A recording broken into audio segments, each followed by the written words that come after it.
Now let's not overlap the timelines. I want to know that Dajjal has appeared. How long will it take for Imam Mahdi to appear and confront him? Dajjal will appear and proclaim himself to be the Messiah in Washington. Sorry, not Washington, in Jerusalem. And then he can say, he can now claim, I have completed my mission. Unless Dajjal has completed his mission of declaring himself to be the Messiah in a Jerusalem which is Pax Judaica, the Imam al-Mahdi cannot be sent. So the Imam al-Mahdi, the advent of Imam al-Mahdi will commence only after Dajjal has completed his mission. And so we still have some time left for that. As soon as the Imam al-Mahdi emerges and all of these republican states and monarchies and so on which clutter the world of Islam today have disappeared. And the Ummah of Muhammad ﷺ is restored. Its political integrity is restored. But conventional wisdom, conventional political wisdom in Islamabad can't even understand this subject. The political integrity of the Ummah is restored with the Khilafah state. And if you ask them what's a Khilafah state, they don't even know what's a Khilafah state. They don't study the Quran. I don't know what to do with them. I am here in Pakistan to teach the young ones in the universities, 18, 19, 20, 21 of you.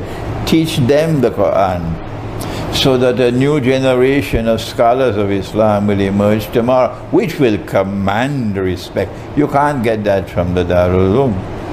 And so, when the Imam has established the Khilafah state, Dajjal perceives this to be his greatest threat. So an Israeli army, massive Israeli army, now invades Syria in pursuit of the Imam to corner him and to kill him, so that the Khilafah state established in Mecca would collapse. It is when the Israeli army has surrounded the Imam at a masjid in Damascus. The Imam is surrounded. The Muslim forces are beleaguered. It is at that moment that Allah will send back the Messiah, the true Messiah, Nabi Isa alayhi salam. Hadith have said, and you can correct me, that Imam Mahdi will be helped by armies from the Khorasan. Where is Khorasan right now? Our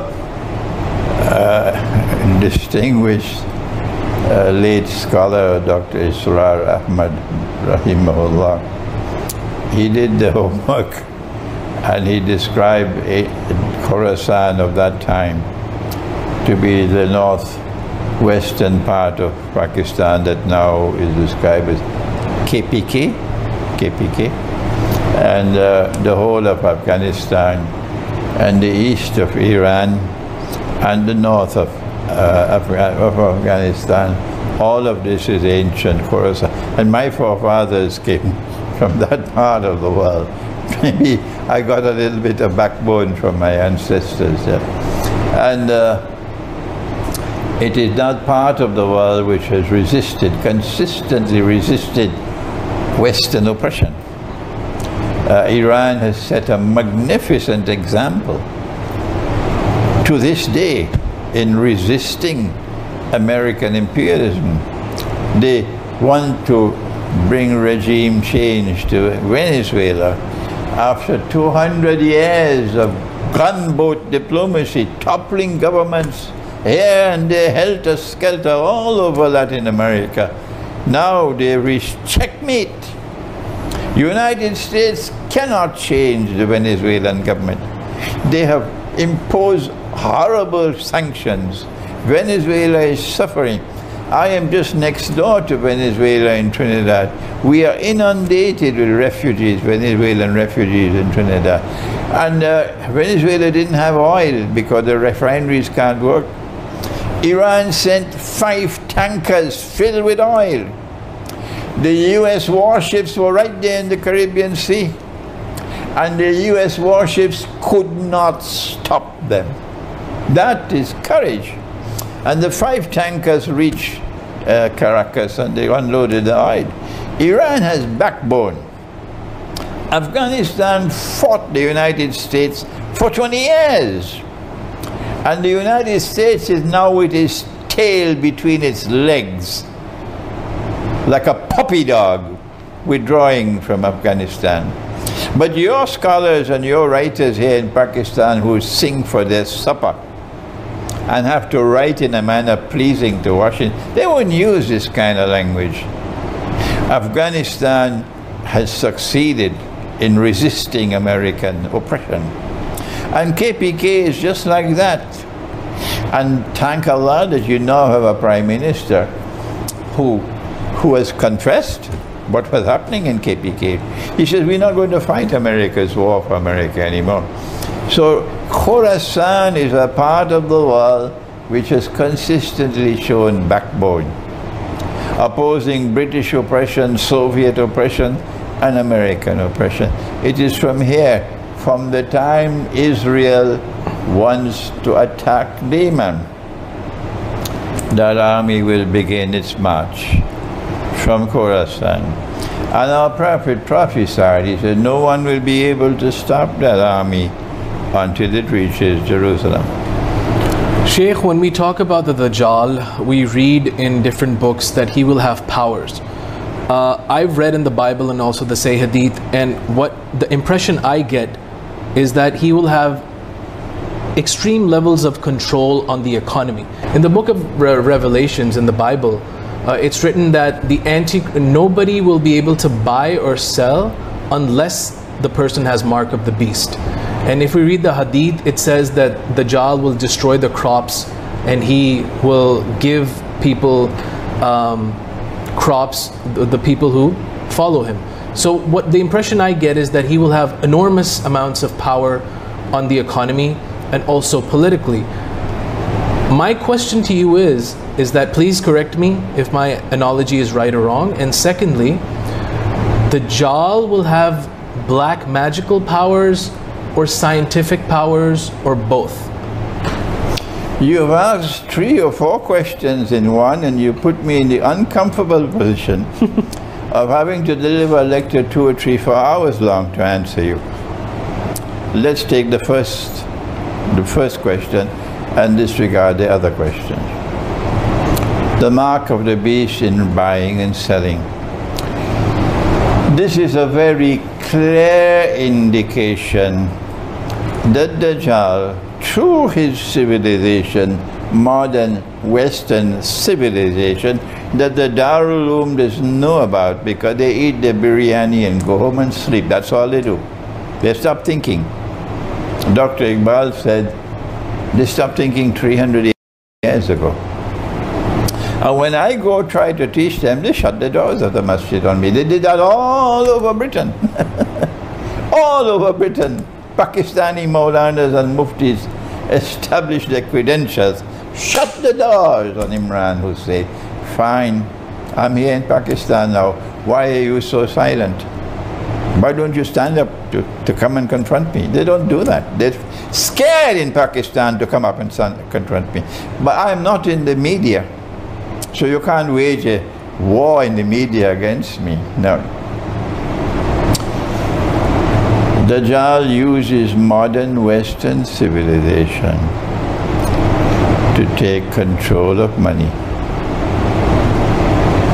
And if you had done your homework, you would have known that the Quran has given a definition of money. supported by the Sunnah of the Prophet ﷺ. Gold currency. That money in Islam, as money for this ummah as for previous ummahs, is always money with intrinsic value. Did you ever teach this subject in the Darul Uloom? Does the State Bank of Pakistan know what the Quran says about money? It is such a frustrating experience that we have to try to build a new generation of scholars of Islam to replace this. Money in Islam is always money with intrinsic value. And the Quran speaks of dinar, and the Quran speaks of dirham. Who cares about the Quran today? But they have their PhD from MIT, so who cares about the Quran? I speak like this because of frustration. I'm 80 years of age, and I've been teaching the subject of Islam and the international monetary system for 25 years. But they're deaf, they can't hear. They're dumb, they can't talk. So that's why I speak like this, with frustration. The modern West came and replaced money with intrinsic value, halal money, and replaced it with bogus, fraudulent, and utterly haram money with no intrinsic value. The money which they now use has a fictitious value, but Mufti doesn't know that. Mufti can only eat his biryani and go home and sleep from top to the bottom. That's what Mufti does. So that means your view on cryptocurrency is also negative. All money with no intrinsic value has come from Dajjal, and they're comfortable with it.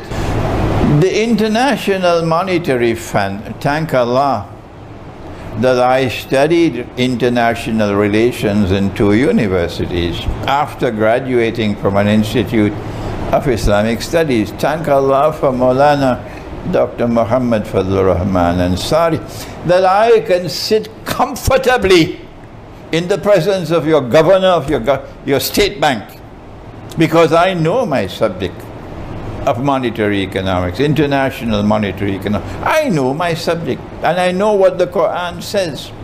So I'm not scared of sitting with the scholars. I'm not scared at all. The Quran declares that this is halal money, dinar and dirham.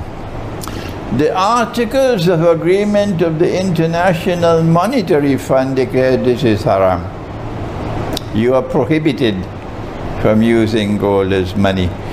A schoolboy knows that if you make haram what Allah made halal, if you make haram what Allah made halal, a schoolboy knows that that is shirk, but the governor doesn't know it, and the ministers doesn't know it, the prime minister doesn't know it. What can you do with them? This is shirk according to the Quran. Okay? So what do you do? Ahmad Sukarno, who is recognized by the sheep and the cattle and the goats and the camels as a fool, but I recognize him as a hero. He took Indonesia out of the IMF, and I honor him for that. But tomorrow, and the tomorrow is not far in coming, all of them, every single one of them, will have to say goodbye to the IMF, whether they like it or they don't, because integrity will return to the world of Islam, and this bogus system will go into the garbage bin from where it emerged in the first place. When integrity returns to this ummah, we will once more use gold and silver as money, and then you will not have this shameful economy in which he is earning 300,000 rupees a month and his servant is paid 15,000 rupees a month. That's drinking the blood of the working man. That is living off his sweat, because the market wage is Dajjal's wage. If this country is to return to integrity, you should pay that man a percentage of your income rather than the market wage, so that he will share with you the wealth that you have and he can live comfortably. If he goes to the village, he will be earning about 12,000 rupees a month. So he comes to Islamabad so he can get 15 or 18,000. And you're getting 300,000 a month, and that's the wage you pay. Don't you have any shame? Don't you have any shame? You're living off his sweat. You're drinking his blood. That's the economy today, thanks to this monetary system. But tomorrow is gone. There's a new generation of scholars coming to replace your muftis. Okay, I'm giving you a warning. There's a new generation of scholars coming, the last shower of rain. And they will replace these muftis. And they'll be able to speak authentically and declare of this monetary system that's bogus, it's fraudulent, it's haram. Sheikh, I want to ask the question, what sort of a deception will Dajjal have? Because according to Islamic eschatology, many people won't even recognize him. So what are going to be the main deceptions of Dajjal? The Quran has answered your question in Surah Al-Kahf of the Quran. The encounter of Musa alayhi salam with Khidr alayhi salam. Khidr is not his name. Khidr is a title. It means green. And he got this title, green, because the knowledge that he has, that knowledge, when he reaches that knowledge out, it's like raindrops. It's like rain falling. And the rain brings the dead earth back to life and everything becomes green. This is not mechanical knowledge that is put in a package and taught by the Darul-Uloom, transferred from generation to generation, where you don't have to think. This is a different kind of knowledge that comes from Khidr alayhi salam. And the Quran uses the encounter of Musa alayhi salam and Khidr alayhi salam to teach the lesson that in the age of Dajjal, appearance and reality are different from each other. Things are not what they appear to be.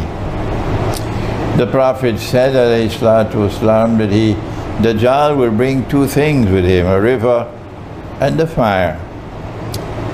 But his river is a fire, and his fire is the cool waters of a river.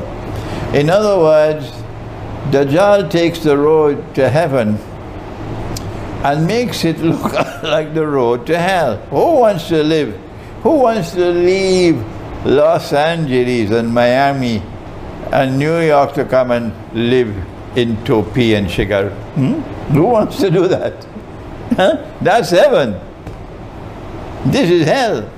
So he takes the road to heaven and makes it look like the road to hell. But what Dajjal has done is that he took the road to hell and made it look like the road to heaven. And so they're now trapped in the United States. I hope they listen to this video. They're trapped in the United States. Their children and their grandchildren will be taught that a man can marry another man and get a marriage certificate. That's the bitter fruit you'll have to eat. And their grandchildren will be eating bacon and eggs for breakfast and drinking wine for lunch. You went to the United States for the good life. Now live with the good life. So you have to be able, in the age of Dajjal, to have the capacity to see and recognize things as they are and not as they appear to be. There are two du'as that can be recited. Allahumma arini al-ashya'a kamahi. Oh Allah, kindly show me things as they are, so I am not deceived by what they appear to be. And then there is the dua of Nabi Muhammad alayhi salatu wasalam. Allahumma arini al-haqqa haqqan warzuqni ittiba'ah wa arini al-batila batilan warzuqni ijtinabah. Oh Allah, kindly show me things, show me truth as truth, and grant that I might recognize it as truth and follow it. And show me falsehood as falsehood, and grant that I might recognize it as falsehood and reject it. And so you have to have, in the age of Dajjal, a capacity to see and to penetrate things beyond the normal. And that capacity comes only when you have nur in your heart. And you will never have nur, light in your heart, if you're committing zina. She invites you to have sexual relations with her, or you invite her to have sexual relations with you, and it's haram, and you enjoy the moment, fine. And guess what's the price you pay? The price that you pay for that zina is that all the nur that you ever had is gone, and all that you now have inside of you is darkness. The other way in which you can lose your nur is, of course, with riba. Riba. And there are many different forms of riba. We don't have the time to take that. So you need to have nur in your heart. Your heart has to be clean and pure. And if the heart is kept clean and pure, faithful to Allah, then nur can enter into that heart. This is epistemology, and it's not taught to our people. When you have nur in your heart, you'll now be able to see what otherwise cannot be seen. And our Prophet warned, he says, "Ittaqu firasat al-mu'min fa innahu yanzuru bi nurillah." Fear, fear, fear the penetrating insight and wisdom of the mu'min, because when he sees with the nur of Allah. Sheikh, Dajjal has arrived. Now, could you please explain to us how will he die according to Islamic eschatology? When the Messiah comes down, because the masjid is surrounded by the Israeli army, and Dajjal is outside leading them, he is their Messiah. The Imam is in the masjid, and when he comes down, the Imam will recognize him. This is the son of Mary. And then there's the salat. We don't have time to deal with that subject. And then the Messiah will say, "Open the gates." The masjid is barricaded, because this is war. And he comes out only one solitary person comes out of the masjid. And Dajjal sees him, and Dajjal recognizes him as the true Messiah. And Dajjal is then filled with such terror that the Prophet said he will melt like salt melts in water. And he pulls off, running for dear life.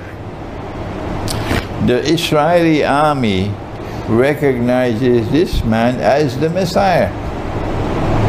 So they are astonished, they are bewildered, and eventually demoralized, seeing their Messiah running for their life, because one solitary individual comes out of the masjid, and the army has surrounded the masjid. Eventually they realize, we've been taken for a ride. This is not the true Messiah. This is the false Messiah. That man who came out of the masjid, that's the true Messiah. That's Nabi Isa alayhi salam. We don't have the time to expand on this subject. So the true Messiah pursues the false Messiah and eventually kills him. When he kills him, he passes into non-existence. No human being passes into non-existence. A human being will be raised to life again on Judgment Day. And a human being will stand before Allah for judgment. But Dajjal will pass into non-existence because he's not a human being. He appears as a human being. But the Quran has described him as a jasad. I've written a book on that. The Quran, Dajjal and the Jasad. I advise you to read that book.